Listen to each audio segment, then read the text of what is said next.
Dios les bendiga en esta hora, en esta tarde. Damos gracias por su misericordia y su bondad. Qué calor, ¿verdad? Qué rico calor. No sé si les pasa en sus colonias, aquí específicamente en el centro. Ha sido ya como algo recurrente que supongo que todos los mini splits están prendidos, todos los aires están prendidos, y llega un momento en que se satura tanto la red eléctrica que se apaga. Y al apagarse, obviamente, pues no hay agua, no hay nada, ¿no? Y ha pasado los últimos meses, sobre todo en el tiempo de calor, donde en el centro algunas regiones o sectores se quedan sin luz. No sé si también suceda en otras partes de Torreón, pero esto se debe a una sobrecarga de electricidad. Sumado, por ejemplo, en estos días, no hay agua en esta sección del centro. Entonces, imaginen, sin agua y sin luz, le damos gracias a Dios, ¿verdad? De todas maneras, pero no es fácil, ¿no? Es algo que tenemos que lidiar con el clima. Y el Señor es dueño también de esto, el Señor también controla y dirige estas circunstancias. El cómo nos hablamos, el cómo nos dirigimos a las personas, manifiestan nuestros pensamientos, manifiestan lo que las otras personas piensan de nosotros o nosotros pensamos de estas personas. Cuando tú saludas a alguien en la calle, cuando tú saludas a alguien en la iglesia, cuando estamos afuera saludando a los hermanos, podemos percibir estos pensamientos, no de manera absoluta y estricta, pero dan un indicio de lo que estamos pensando. ¿Por qué hablo de esto? Porque vamos a abordar ahora Gálatas y lo dividí en 3 secciones. Sabemos que es del versículo 1 al 14, pero voy a tomarlo y ténganlo en mente, del 1 al 5, que tiene que ver con el saludo, del 6 al 11, que tiene que ver con el evangelio, y del 12 al 14, que tiene que ver con un testimonio personal. Vamos a orar. Te bendecimos en esta hora. Gracias, Señor, por tu misericordia y tu bondad. Gracias porque eres bueno, porque aún a pesar de nuestras dificultades, circunstancias que nos pueden afectar o modificar nuestra rutina, tú eres fiel y justo, tú permaneces fiel.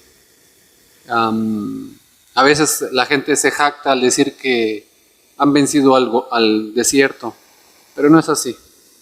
Es tu misericordia la que ha sostenido las vidas, particularmente aquí en Torreón. Te suplicamos, Señor, que también en medio de las circunstancias adversas podamos predicar tu palabra, podamos compartir de estas buenas noticias llamadas Evangelio de Jesucristo. Prepara nuestros corazones, Señor. Tú lo has hecho a través de los cantos, de la clase, de la interacción que tenemos. Prepara nuestros corazones, Señor.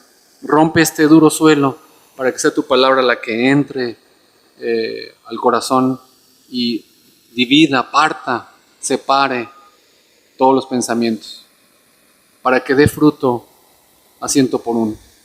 Que tu palabra no regrese a ti vacía, Señor, que dé fruto para tu gloria y tu honra. Te bendecimos y te honramos, y sea tu nombre glorificado y exaltado por Cristo Jesús. Amén. Empezamos el día de hoy con los primeros 5 versículos, la primera sección. Recuerden que yo lo voy a leer en Nueva Traducción Viviente y ustedes lo pueden leer en Reina Valera.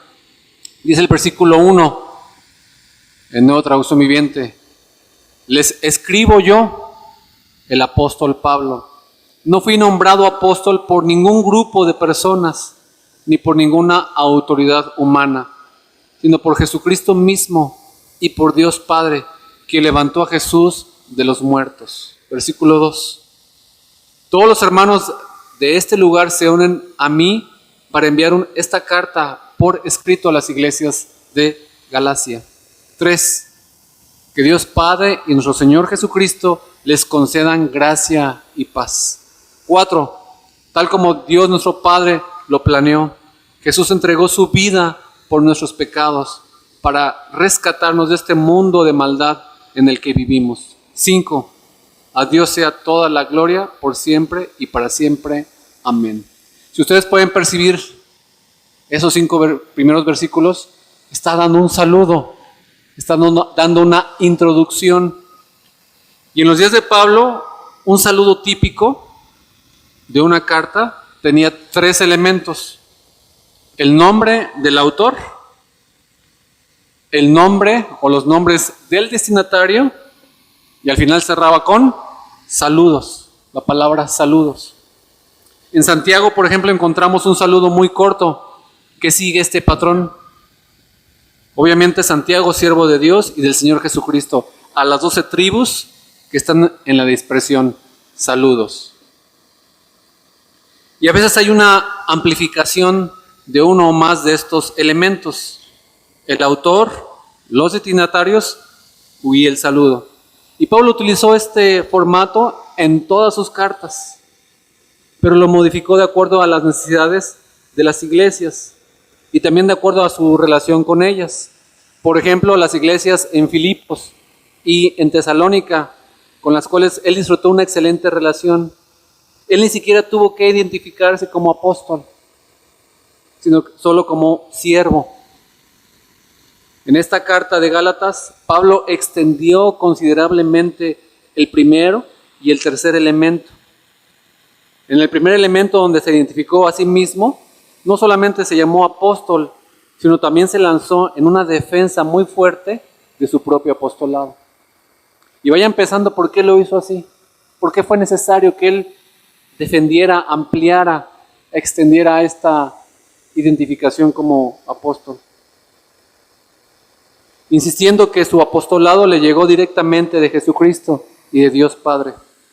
Podríamos revisar Hechos 9:1 al 19 para encontrar la conversión de Pablo y su llamado al apostolado.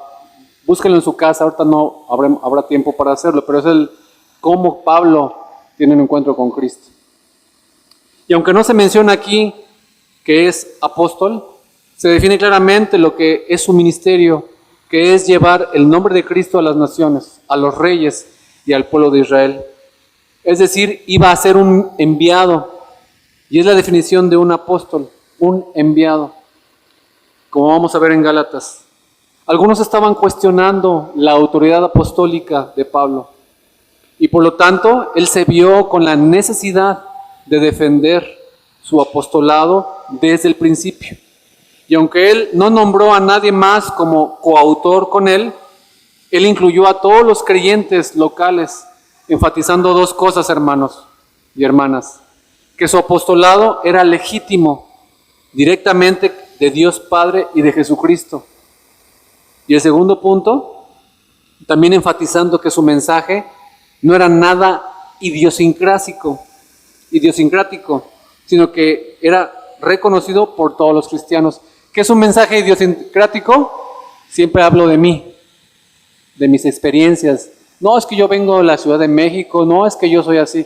Un mensaje en el púlpito idiosincrático tiene que ver con mi persona. Pablo está aclarando esto. Yo no hablé de mí mismo. Mi mensaje no es de mi persona. Lo menciona en el versículo 2, donde dice: y todos los hermanos que están conmigo. Pablo, con autoridad, hermanos, que recibió directamente de Dios Padre y de Jesucristo, y de acuerdo con todos los hermanos. Y luego los destinatarios, en el versículo 2 dice: a las iglesias de Galacia. Esta carta era una encíclica, una carta que iba a ser distribuida a varias iglesias de la región de Galacia. Y Galacia era una provincia romana en el centro de Asia Menor. Debemos mencionar que hay un debate sobre cuál fue exactamente la región de Galacia, porque Galacia tenía una región en el norte y una región en el sur. Ya hay 2 teorías acerca de los destinatarios. Algunos siguen la teoría del norte de Galacia y otros la teoría del sur de Galacia. Este debate no es de suma importancia, pero sí afecta la cuestión de la fecha de la carta y la identidad de los adversarios que vamos a conocer más adelante en esta carta de Gálatas. Sin entrar en detalles, puede ser tarea para otra ocasión, pero nos podemos inclinar hacia la teoría del sur de Galacia. Si es correcta esta teoría, esta carta es muy temprana, Así que tenemos el primer elemento, hermanos, del autor, muy extendido para defender el apostolado de Pablo. Y luego el segundo elemento, que es una colección de iglesias en una región probablemente al sur de Galacia. Y luego el tercer elemento, el saludo. Y en sus saludos normalmente Pablo utilizó la combinación de cristianizada, una combinación cristianizada de los saludos romano y hebreo. Los romanos decían saludos o salud. Los hebreos decían paz o shalom. Y lo que los cristianos hacían, ellos combinaban gracia y paz. Es interesante notar que la palabra gracia suena un poco como la palabra saludos. Así que en lugar de simplemente decir algo como saludos, Pablo utilizó otros autores, otro concepto, y otros autores también utilizaron esta palabra cristiana, gracia y paz. Y agregaron un saludo típico de los judíos hasta la fecha, que es un shalom o paz.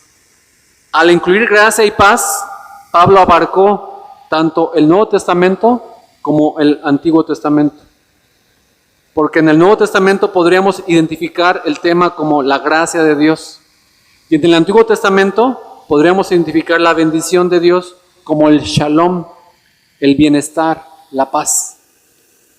Otra cosa de esta bendición es que a través del Nuevo Testamento pusieron al mismo nivel a Dios Padre y al Señor Jesucristo, como la fuente unida de la gracia y el favor de Dios mismo. Así que con toda naturalidad pusieron a Jesucristo al mismo nivel que el Padre, como fuente de gracia. Pablo extendió el saludo considerablemente explicando qué hizo el Señor Jesucristo en el versículo 4. Dice que se dio a sí mismo por nuestros pecados, para librarnos de este presente siglo malo, conforme a la voluntad de nuestro Dios y Padre. Si ustedes unen el versículo 1 con el versículo 4, tenemos una declaración básica del Evangelio. Jesús se hizo hombre, quien es Dios, quien murió por nuestros pecados, a quien Dios levantó de entre los muertos. Hermanos, este es el Evangelio. Ese es el resumen del Evangelio. Y esta preposición, porque Él se dio a sí mismo por nuestros pecados, vamos a encontrar en esta carta que indica que Cristo fue el pago vicario de nuestros pecados, el pago sustitutorio a causa de nuestros pecados. Él se dio, Él se intercambió para entrar en nuestro lugar y para pagar por nuestros pecados. Y el efecto de su muerte y el efecto de su resurrección es rescatarnos de este siglo. Aquí dice para librarnos de este presente siglo malo. Al decir siglo no se refiere a 100 años, sino metafóricamente a esta edad. La palabra es eón. Es la misma palabra que encontramos en Romanos 12:2. Y no os adaptéis a este mundo, a este eón, sino transformaos mediante la renovación de vuestra mente, para que verifiquéis la voluntad de Dios, lo que es bueno, aceptable y perfecto. Encontramos en el Antiguo Testamento una escatología, es decir, una doctrina del futuro y el fin de los tiempos.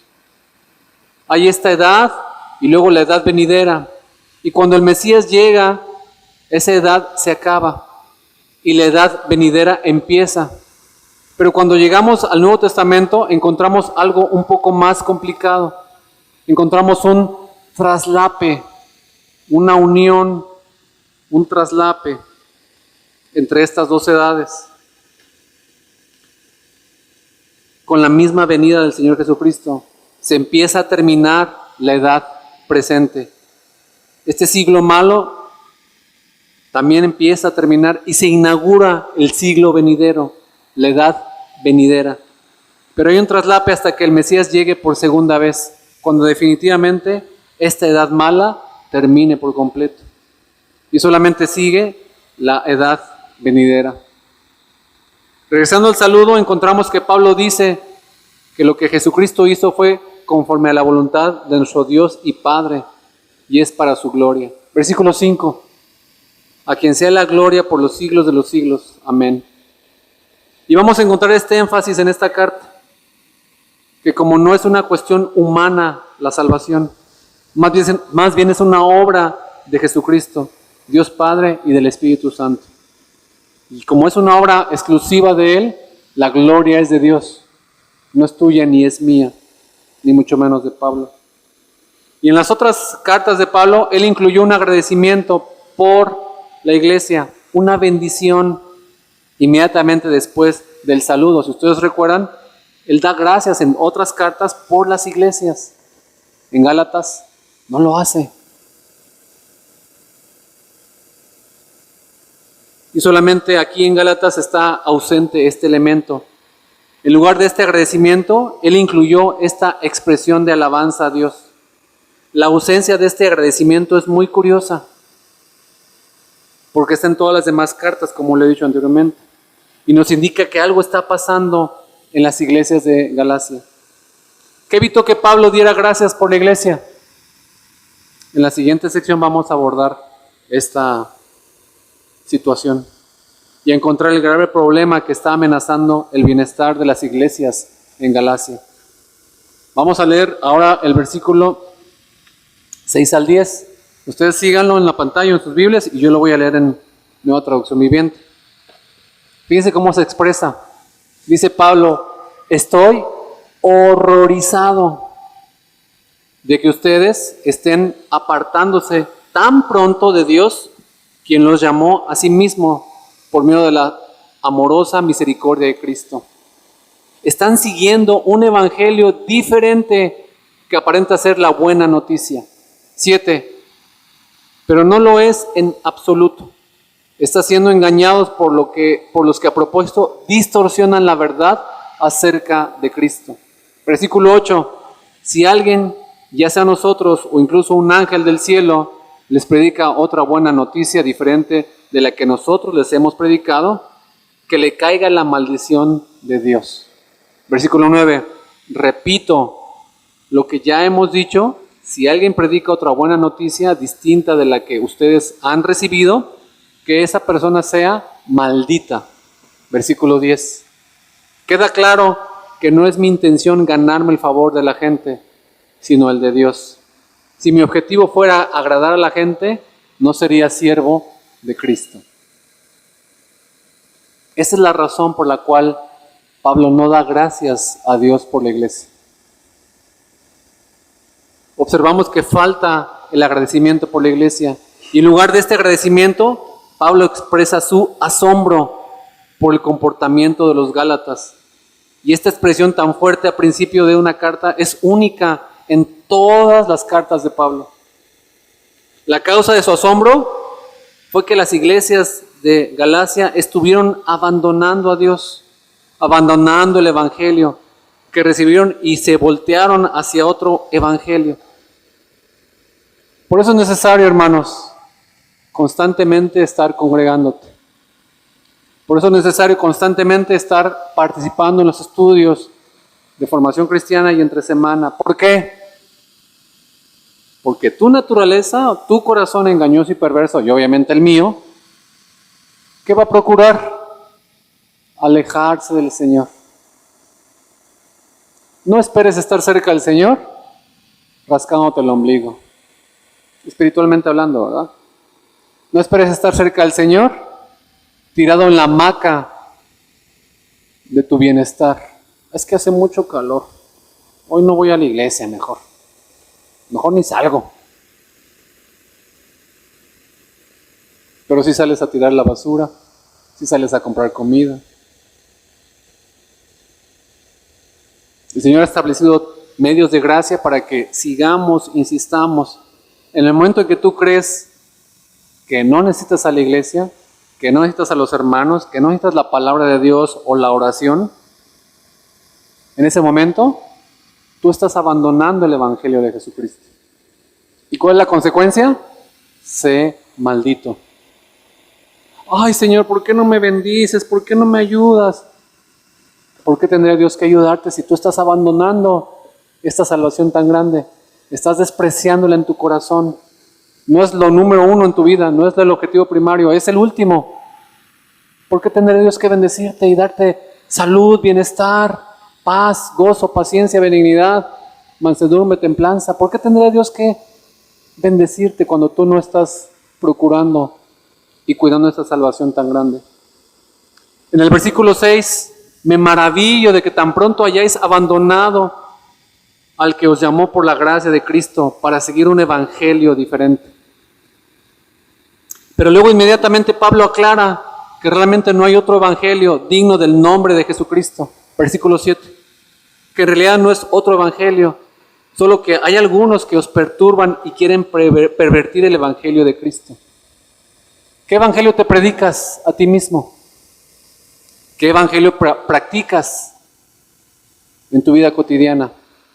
¿Tu evangelio o el evangelio de la palabra de Dios? El evangelio de la palabra de Dios jamás te deja estar contento con lo que tú eres. Siempre te incomoda, siempre te confronta, siempre te exhibe y te expone, siempre te humilla y te quebranta, pero también siempre te levanta y te da fortaleza y gracia y paz.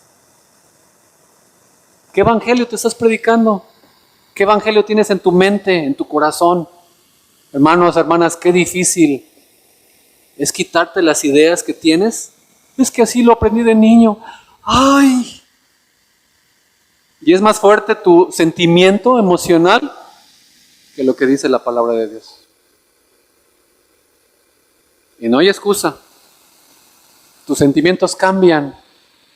Somos volubles, somos hipócritas, somos falsos. Pero la palabra de Dios permanece para siempre. De hecho, vamos a descubrir en esta carta que este así llamado evangelio no fue evangelio. Es decir, que no fueron buenas noticias, sino terribles noticias. O ni siquiera noticias. Más bien no fueron noticias, sino consejos o leyes imposibles de cumplir. Para muestra basta un botón. Ay, yo no tomo. Ay, yo no digo groserías. Y no estoy diciendo que tomar o decir groserías lo estoy aprobando. Pero nos conformamos con un evangelio de obras. Es que yo me visto bien, yo me corto bien, yo me baño, yo me visto, yo hago, yo me conduzco, yo manejo así. Ay, soy tan bueno. Puras obras, puro externo, pura faramaya, pura apariencia, pura hipocresía. Ese no es el evangelio de Jesucristo. Eso se llama religiosidad, hipocresía, conveniencia, conformismo. Después de pasar tiempo Pablo en Galacia, algunos habían entrado y habían perturbado a los creyentes, tratando de voltearlos del evangelio, sacarlos del evangelio que Pablo les había predicado y enseñado. Y la respuesta de Pablo a estas personas fue declarar una maldición sobre ellos.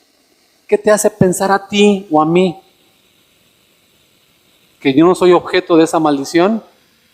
Si predico, si vivo y enseño un evangelio diferente. El honor no es para ti, el honor es de Cristo y le pertenece a Cristo. Y su honor nunca cambia. Su persona jamás será conmovida por mis llantos y mi lloro y mi coraje y mi berrinche. Él permanece fiel para perdonarnos, pero también permanece fiel para confrontarnos y quebrantarnos y juzgarnos. Los declara anatemas, malditos.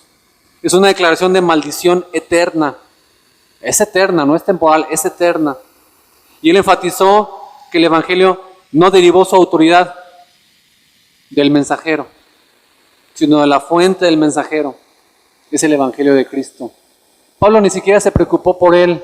Él se preocupaba y estaba enfocado por hacer notar que el evangelio es válido porque está basado en la persona de Cristo y no en sus argumentos, en su vida personal o en su experiencia. El día que desde aquí se predique, ay hermanos, voy a dar mi testimonio personal y es que yo viví esto y pasó esto y el Señor se me apareció, eso que se está haciendo es pura porquería, pura falsedad. Estamos llamados a predicar el Evangelio aunque no me convenga, aunque mañana o pasado mañana el Señor me discipline. Y están ustedes obligados no solamente a escucharlo, sino a vivirlo. Si de otra forma nada más lo escuchas y vives como tú quieres, eres anatema, eres maldito, eres maldita.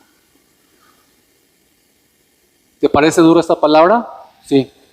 Pero imagínate el día que veas al Señor Jesucristo y te diga, no te conozco, apártate de mí, maldito. Ahí no hay vuelta atrás. Estas palabras que le estoy diciendo, el Espíritu Santo las puede usar para confrontarte y confesar tu pecado y apartarte de él. Versículos 8 y 9. Pero si aún nosotros o un ángel del cielo os anunciar otro evangelio contrario al que os hemos anunciado, sea anatema. Como hemos dicho también antes, repito ahora, si alguno os anuncia un evangelio contrario al que recibisteis, sea anatema. Pero ¿cómo es posible que esto pueda pasar? Ya sucedió, sigue sucediendo. Los mormones, los testigos de Jehová, las iglesias cristianas ahora, ¿qué evangelio están predicando?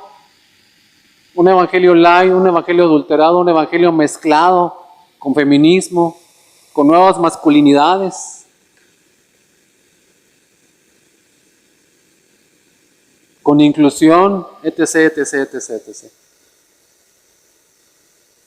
Ese tipo de lenguaje nos incomoda, hermanos, aquí en Occidente, porque nuestra cultura enfatiza el pluralismo, la idea de que no hay una verdad absoluta, sino muchas verdades individuales o muchas verdades para diferentes grupos.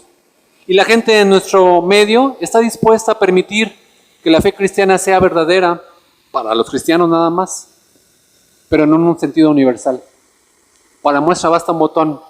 Sí, Rolando, lo que tú estás diciendo es bueno para ti, pero no para mí. Eso es pluralismo. Sí, ya sé lo que tú dices, pero lo que yo creo es diferente. Porque así lo aprendí yo desde niño. ¡Ay, qué emoción! Es pluralismo. Te estás engañando a ti mismo. La voz del Señor Jesucristo sigue resonando y seguirá resonando por todos los siglos hasta que Él venga. Yo soy el camino, yo soy la verdad y yo soy la vida. Nadie, absolutamente nadie, va al Padre si no es por mí. Ahí no hay pluralismo. O lo crees y lo obedeces, o eres enemigo de Cristo. Ahí no hay vuelta atrás, hermanos. No importa lo que tú pienses o lo que yo piense. No importa lo que tú sientas o lo que yo sienta. La verdad es una persona y es Cristo, Jesús.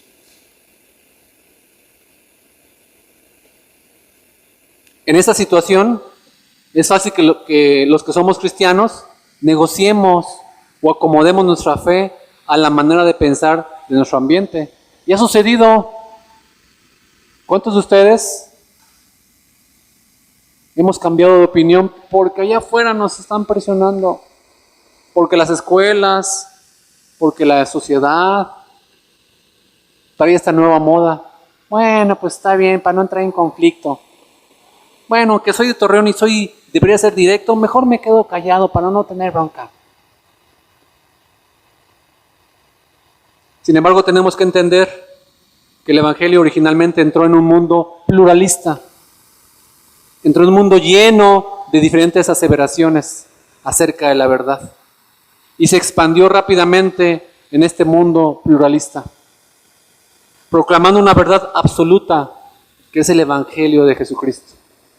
Tan absoluta fue que los apóstoles estuvieron dispuestos a entregar su vida por causa de Cristo y el Evangelio. ¿Tú entregarías tu vida?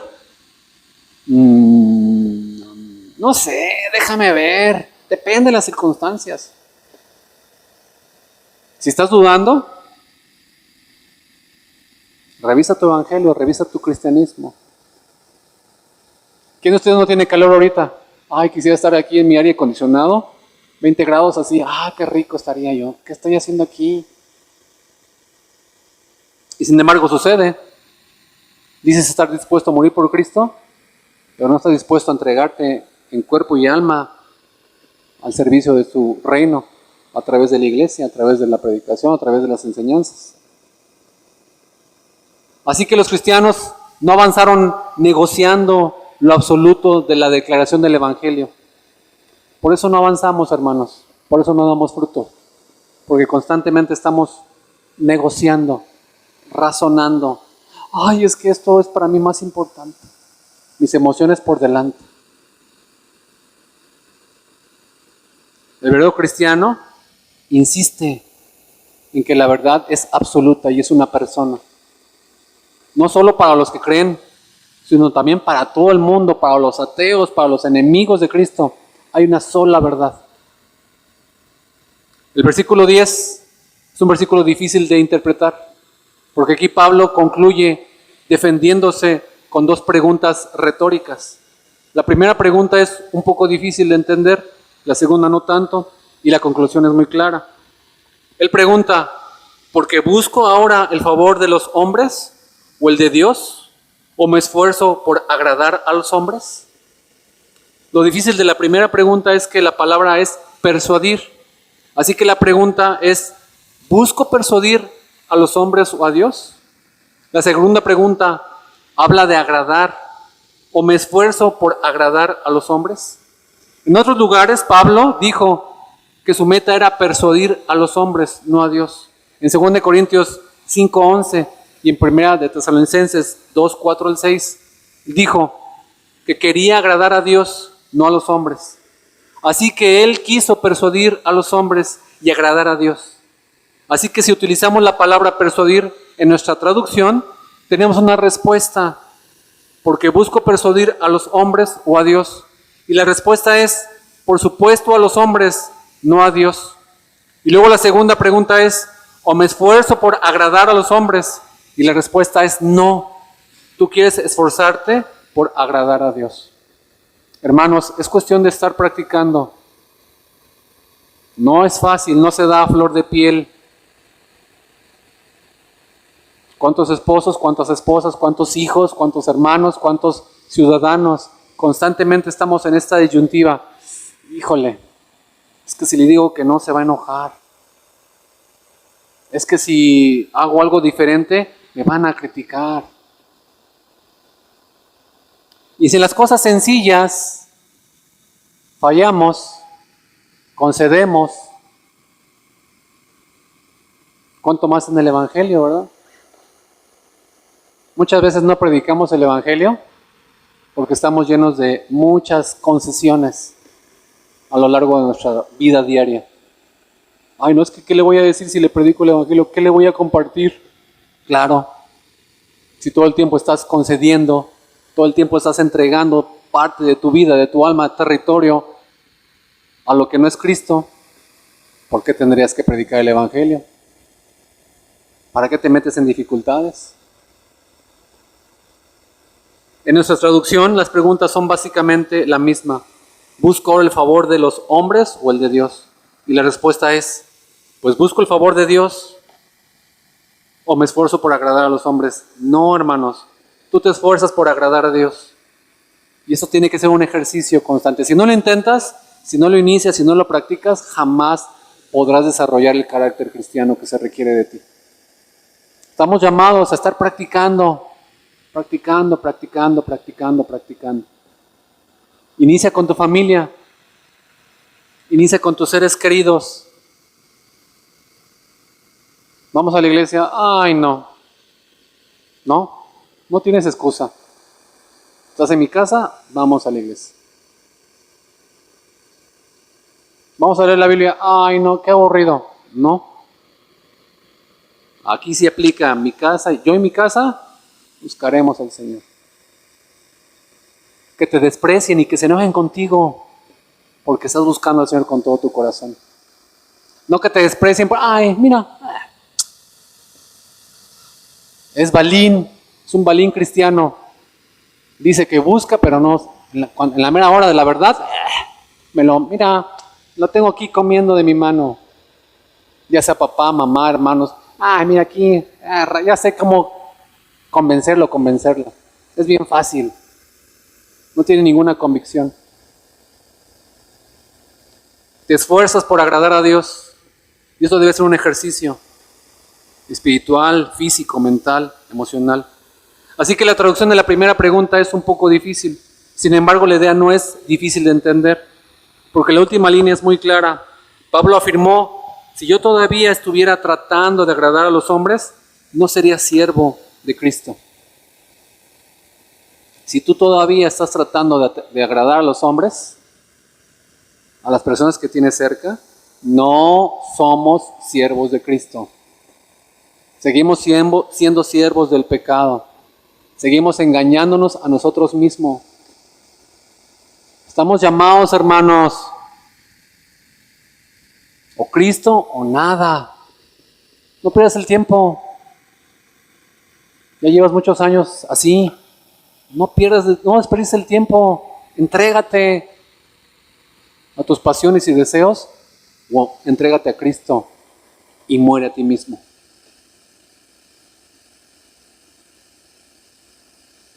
Así que Pablo puso en oposición la idea de ser complacientes con las personas, con la gente, y siervos de Dios al mismo tiempo. No se puede servir a dos amos. Tenemos que decidir: o vamos a modificar nuestro mensaje para agradar y ganar el favor de los hombres, o vamos a ser siervos de Dios, siervos de Cristo, y predicar su mensaje. Hermanos, antes de predicar este mensaje me lo tengo que predicar a mí mismo. Y en el contexto de Gálatas, el punto de Pablo es que no predicó el único evangelio para ser popular, sino para persuadir a los seres humanos y para agradar a Dios. Esa es mi intención desde aquí, de este púlpito. Que Dios me use para persuadirlos a ustedes, y que sea Dios, no sea yo, sea Dios, sea su Espíritu Santo que los persuada. Porque deseo, en medio de mi dificultad, en medio de mi humillación, en medio de mi pecado, agradar a Dios. Y no significa que apapache mi pecado. Hay una lucha intensa en mi corazón, todos los días. Pero en medio de esa lucha resurge un deseo honesto por buscar a Dios, agradar a Dios. Una de las razones que la gente pone para rechazar el evangelio es que dicen que suena arrogante de parte de los cristianos. Pero tenemos que recordar y proclamar y aclarar que lo que predicamos no es un mensaje acerca de nosotros, diciendo nosotros tenemos la razón, sino un mensaje acerca de Jesucristo. Y si el evangelio, como hemos visto resumido en esta primera sección, estos primeros capítulos, dice que Jesús es Dios y hombre, el que se dio a sí mismo por nosotros, nuestros pecados, y que Dios Padre lo resucitó de entre los muertos, entonces tenemos que reconocer que es completamente falso o completamente verdadero. No tienes dos opciones. Si este evangelio es verdad, vive y muere por él. Si este evangelio es falso, no pierdas el tiempo. Haz otras cosas que te generen un clima más agradable, que no estés sudando. No pierdas el tiempo. Decídete. Toma la decisión hoy, que en tu corazón haya esta determinación. Si Cristo y su evangelio es verdadero, vive y muere por él. Es curioso que queremos estar en el cielo, pero no estamos dispuestos a invertir desde ahorita para estar allá arriba en el cielo.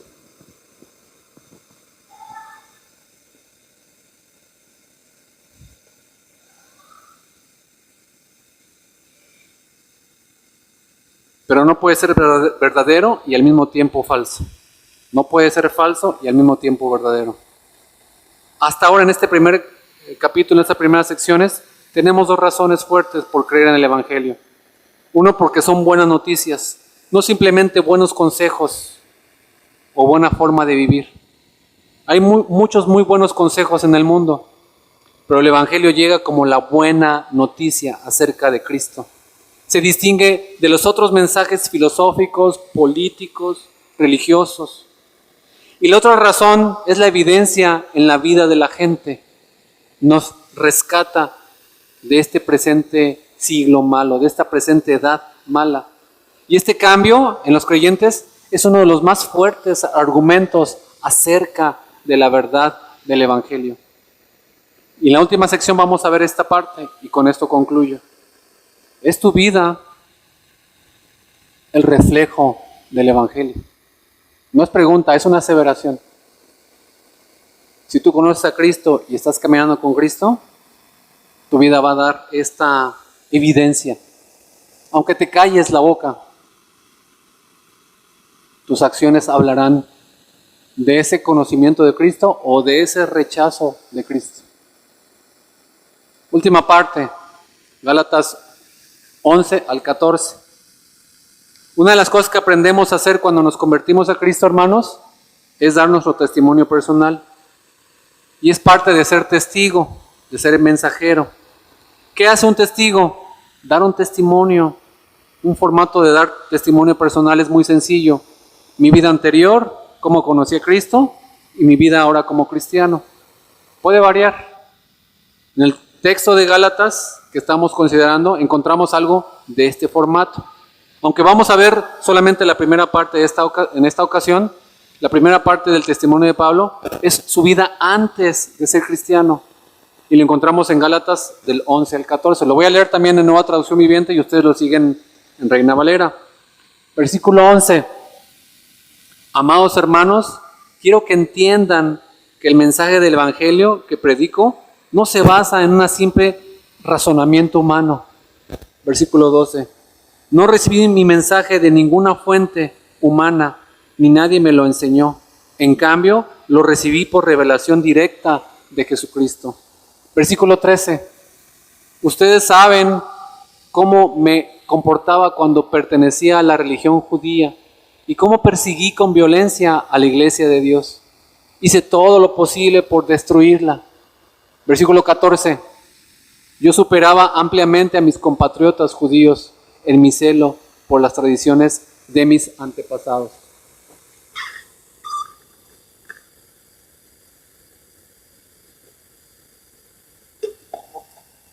En el resto del capítulo 1, los versículos 11 al 24, Pablo defendía la declaración que hizo en el primer versículo, que es Pablo, apóstol de Jesucristo, no por parte de hombres ni mediante hombre alguno, sino por medio de Jesucristo y Dios Padre, que le resucitó de entre los muertos.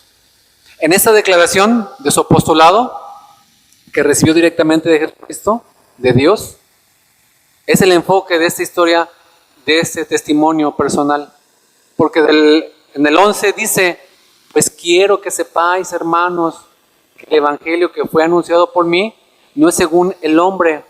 Así retoma su defensa de su apostolado. Pero su objetivo no fue su autodefensa, sino la defensa legítima del evangelio que él había predicado en Galacia, en los versículos del 1 al 10. Cuando tú eres atacado, si eres atacado por tus acciones o tus pensamientos o tus persona y no por Cristo, estamos perdiendo el tiempo. Y te resientes y te alejas. Ay, es que están hablando mal de mí. Qué bendición, qué gozo, qué alegría cuando te atacan por causa de Cristo. Porque estás predicando el evangelio, porque estás modelando el evangelio en tu vida, en tus transacciones, en tus relaciones, en tu trabajo, en la escuela, donde andes. Encontramos los tres elementos del evangelio. Jesucristo es Dios, Él murió por nuestros pecados y Dios lo levantó de entre los muertos. Y para defender la legitimidad de este evangelio, tenía que comprobar que él había recibido el evangelio directamente de Jesucristo, no de hombres, y la forma de su prueba fue su testimonio personal. En el versículo 12 dice, pues ni lo recibí de hombre, ni me fue enseñado, sino que lo recibí por medio de una revelación de Jesucristo. Pero antes de describir esta revelación, él regresa a su vida anterior. Y es el enfoque de los versículos 13 y 14. Empezó hablando de su vida anterior, mencionando algo bien conocido y admitido por toda la gente de esa época, que él había sido un judío extremadamente celoso. Versículo 14. Y como yo aventajaba en el judaísmo a muchos de mis compatriotas contemporáneos, mostrando mucho más celo por las tradiciones de mis antepasados. Y su celo era tan fuerte, tan grande, que él violentamente trató de exterminar la iglesia cristiana, lo cual admite en el versículo 13.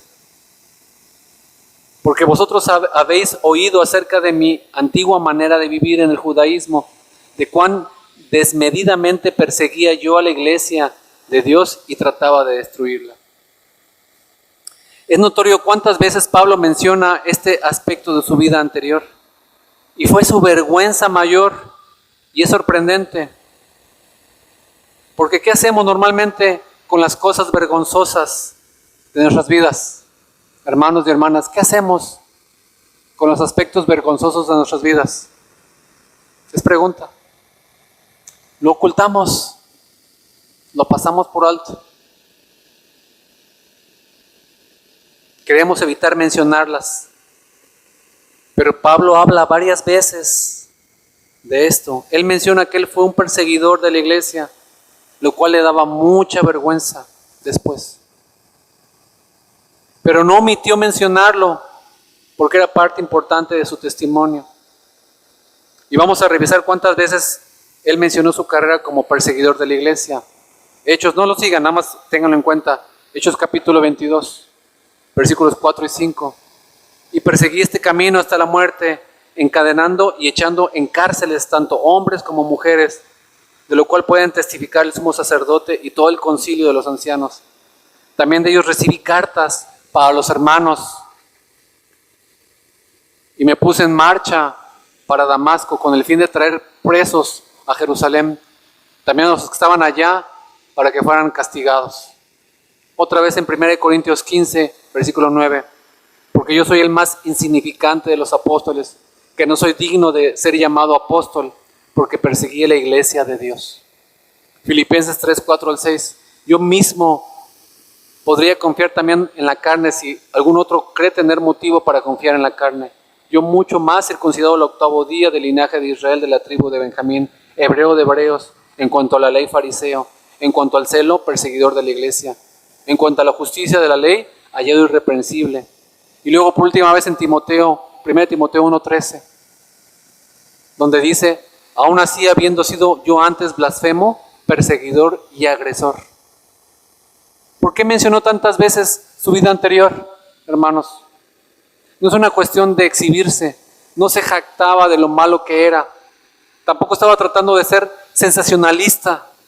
Al contrario, él mencionó estas veces con mucha vergüenza su vida anterior como perseguidor de la iglesia, para presentar uno de los argumentos más fuertes a favor del poder de la gracia de Dios, de alcanzar y transformar a cualquier persona. No es fácil para nosotros hablar de nuestra vida, y mucho menos con cualquier persona, ¿verdad? Pero es una evidencia transformadora del poder del Espíritu Santo, de la presencia de Dios, de la persona de Cristo en tu vida. Cuando hablas con otra persona, y eso que hablas es evidencia de un antes y un después.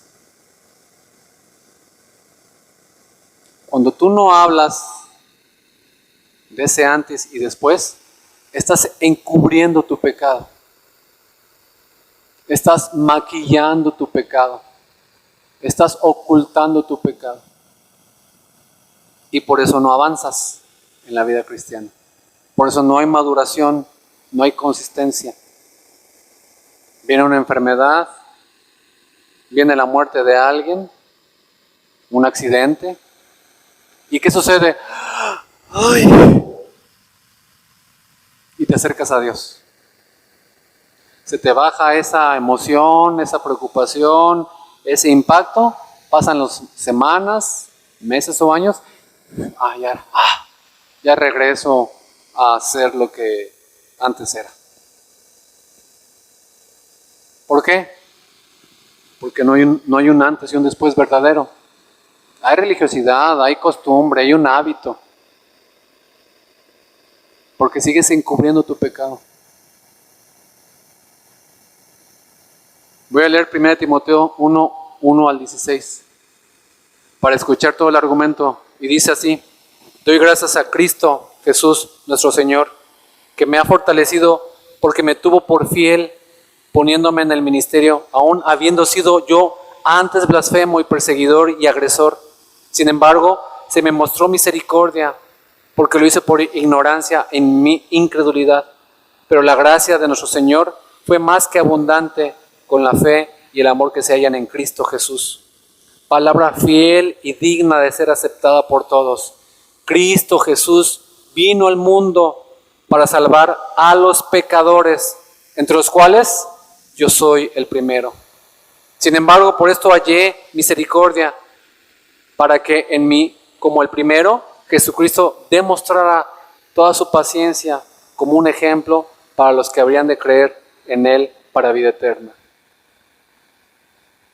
El argumento es, hermanos, si Dios pudo salvarme a mí, el peor de los pecadores, Dios puede salvar a cualquiera. Él dio su testimonio y lo vergonzoso de su vida anterior, no para gloriarse en el pecado, sino para gloriarse en el poder de la gracia de Dios para salvar a cualquiera. Como el ejemplo mayor del poder de la gracia de Dios. Por lo tanto, Él pudo decir con toda confianza, palabra fiel y digna de ser aceptada por todos: Cristo Jesús vino al mundo para salvar a los pecadores.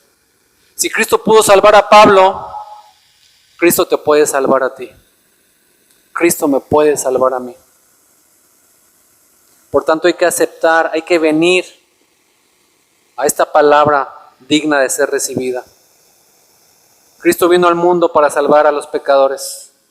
Si estás escuchando este mensaje hoy, la respuesta es poner tu fe en Jesucristo para ser salvo de tus pecados.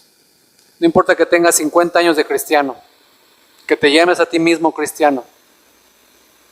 Si no has venido a Cristo, sigues muerto en tus delitos y pecados. Ven a Cristo. Ven a Cristo. Ven a Cristo. Y como ya hemos visto, ¿qué hizo Jesús para que seamos salvados de nuestros pecados? Él se entregó por nuestros pecados y Dios lo levantó de entre los muertos. Es un mensaje digno de ser creído, de ser recibido, de ser aquilatado, de ser valorado. Y es el único mensaje que nos puede dar salvación. Que el Señor mande su palabra a cada corazón. Ruego en este momento, en esta hora, que el Señor Jesucristo se te aparezca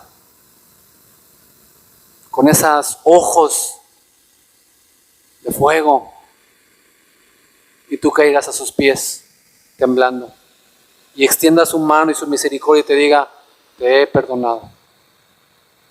Oremos.